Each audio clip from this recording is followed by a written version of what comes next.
नमस्ते। सभी को दीपावली की हार्दिक शुभकामना। दीपावली त्योहार आते ही हमारे देश के सामग्रिक परिवेश में या फिर हमारे देश के सामाजिक माध्यम के परिवेश में एक विषय के बारे में चर्चा हुआ हमें दिखाई पड़ता है। कई लोग इस विषय के समर्थन में बात करते हैं तो कई लोग इस विषय के विरोध में बात करते हैं। तो ये विषय है कि दिवाली में पटाखे जो बम है, ये पटाखे या बम फोड़ना चाहिए या नहीं फोड़ना चाहिए।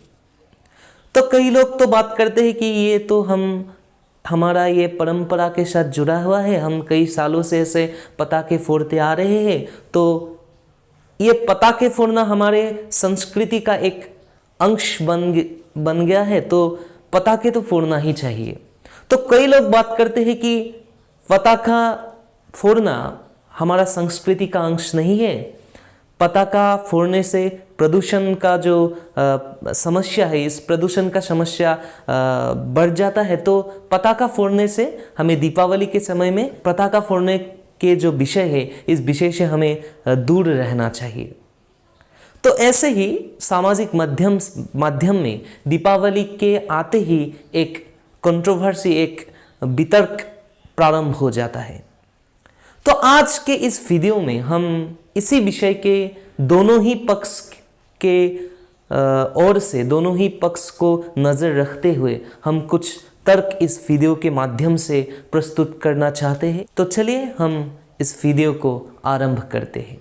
अगर हम बात करें परंपरा और प्रदूषण की, तो पहली बात तो ये है कि दीपावली में जो ये बम फोड़ना या पटाखे फोड़ने का जो वितर्क प्रारंभ होता है, इस वितर्क में ज़्यादातर हमें दिखाई पड़ता है कि जो लोग इस विषय के समर्थन में बात करते हैं, वो लोग एक तर्क को उपस्थापित करते हुए हमें ज़्यादातर दिखाई पड़ता है कि हम साल के और त्योहारों में तो बम फोड़ते ही हैं। अगर किसी की शादी हुई तो हम बम तो फोड़ते ही हैं। अगर अंग्रेजी जो नववर्ष है उसमें तो बम फोड़ते ही है। तो दीपावली में बम फोड़ने से प्रदूषण का मात्रा हुआ भी तो क्या फर्क पड़ता है, हम बाकी त्योहारों में तो बम फोड़ ही रहे हैं ना। तो इस तर्क के विषय में मैं बात करना चाहूँगा। ये जो लोग ऐसा तर्क देते हैं, ये तर्क संपूर्ण रूप से भित्तिहीन है। अगर तुम बोल रहे हो कि साल के अगर बाकी त्योहारों में हम बम फोड़ रहे हैं तो हम इस त्योहार में भी बम फोड़े तो क्या ही फर्क पड़ता है। इसका मतलब तुम मान रहे हो कि बम से प्रदूषण तो होता है, लेकिन बाकी त्योहारों में अगर बम फोड़ा जा रहा है तो हम इस त्योहार में भी बम फोड़ेंगे। तो ये जो विषय है, ये विषय एक संपूर्ण बौद्धिकता जो इंटेलेक्चुअलिटी है, उस इंटेलेक्चुअलिटी से हट के इस तर्क में वो इंटेलेक्चुअली दिखाई नहीं पड़ता। ये तर्क इंटेलेक्चुअलिटी या बौद्धिकता से हट के हमें दिखाई पड़ता है। हमारा तर्क ऐसा होना चाहिए कि दिवाली में बम नहीं फोड़ना चाहिए, लेकिन बाकी त्योहारों में भी बम नहीं फोड़ना चाहिए। ये तर्क तो ऐसा हुआ कि तुम एक गलत चीज कर रहे हो, जो चीज सही नहीं है या जो काम सही नहीं है, तो तुम अगर कर रहे हो तो मैं भी करूंगा, या तुम अगर उस समय में वो गलत चीज कर रहे हो तो हम इस समय में भी वो गलत चीज या गलत काम करेंगे। तो ये तो एक मतलब एक संपूर्ण अवधिक जो है वो बौद्धिकता से के साथ जो संपर्क बिल्कुल नहीं है, ऐसा मंतव्य होता है। तो पहला तर्क तो ये था। अब आते हैं हम दिवाली की जो ऐतिहासिक जो दीपावली की कारण है, जो हमारे धार्मिक कारण है, उस कारण की ओर देखिए। दीपावली मनाया जाता था पौराणिक कथा के अनुसार, या पौराणिक कथा की विषय में, या हिंदू पौराणिक शास्त्रों की आप माने तो दीपावली मनाया जाता था तब से जब भगवान श्री रामचंद्र लंका में रावण को हराकर सीता माता को लेकर पहली बार अयोध्या आ रहे थे। तो तब अयोध्या के जो लोग थे, वो अयोध्या के लोग दिए जलाकर पहली बार दीपावली मनाया था। भगवान श्री रामचंद्र को स्वागत करने के लिए पहली बार दीपावली मनाया जाता था। दीपावली में जो दिए जलाए जाते हैं उन दियों के एक सांकेतिक अर्थ भी है। ये जो दिए हैं और इस दिए का जो रोशनी है, ये रोशनी सिंबलाइज करता है कि भगवान रामचंद्र के अच्छाई को ये दिए सिंबलाइज करते हैं।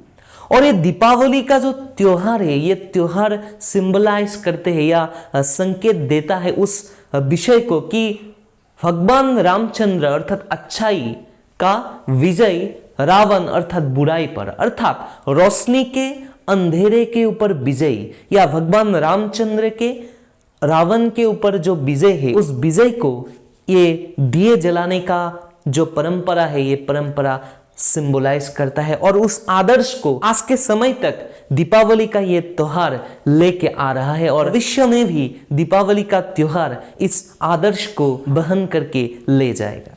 तो भगवान रामचंद्र के समय से अगर दीपावली मनाया जा रहा है तो भगवान रामचंद्र के समय में तो पटाखा नहीं था, भगवान रामचंद्र के समय में तो बम नहीं फोड़ा जा रहा था। तो इस विषय से ये बात स्पष्ट होता है कि पटाखा फोड़ना या बम फोड़ने का जो कार्य है, उस कार्य का भारतीय संस्कृति या सभ्यता अर्थात पौराणिक भारतीय संस्कृति और सभ्यता के साथ तो कोई संबंध नहीं है।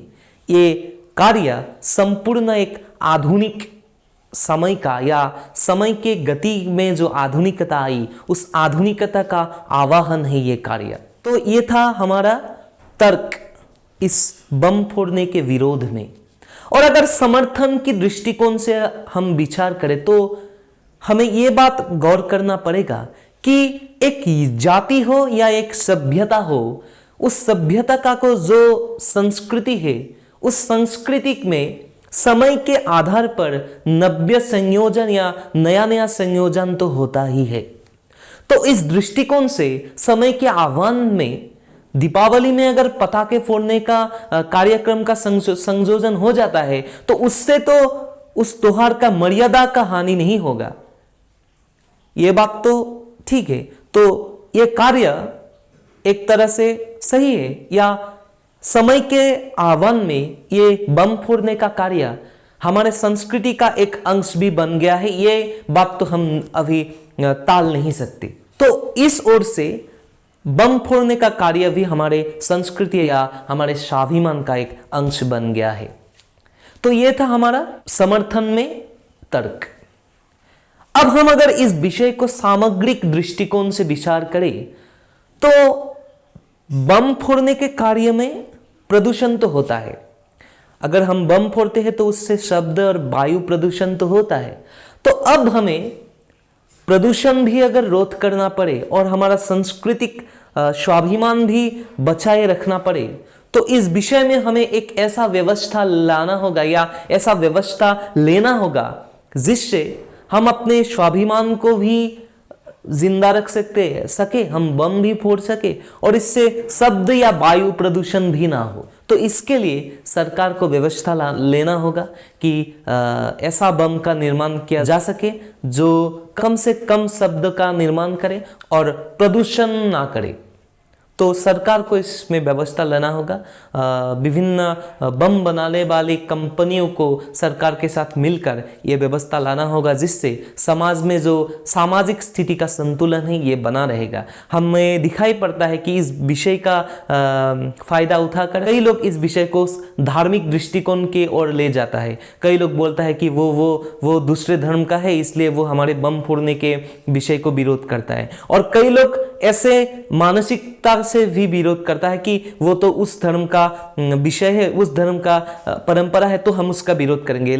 हमें इस दोनों ही जो साइड है, इस दोनों ही पक्ष के मानसिकता को सुधारने की जरूरत है। दोनों ही पक्ष के मानसिकता को संतुलित होने की जरूरत है। समाज के उन्नति के लिए, समाज के उद्धार के लिए जो व्यवस्था लेना पड़े, सोच हमें रखना पड़े, उस सोच को समाज में प्रस्थापित करने का कार्य सभी मानव को, सभी मनुष्यों को करने की जरूरत है। तो यही बात बोल के हम सभी को पुनर्बार दीपावली की शुभकामना देते हुए हमारे इस वीडियो को खत्म कर रहे हैं। तो फिर मिलेंगे एक और ऐसे ही नए वीडियो में। धन्यवाद।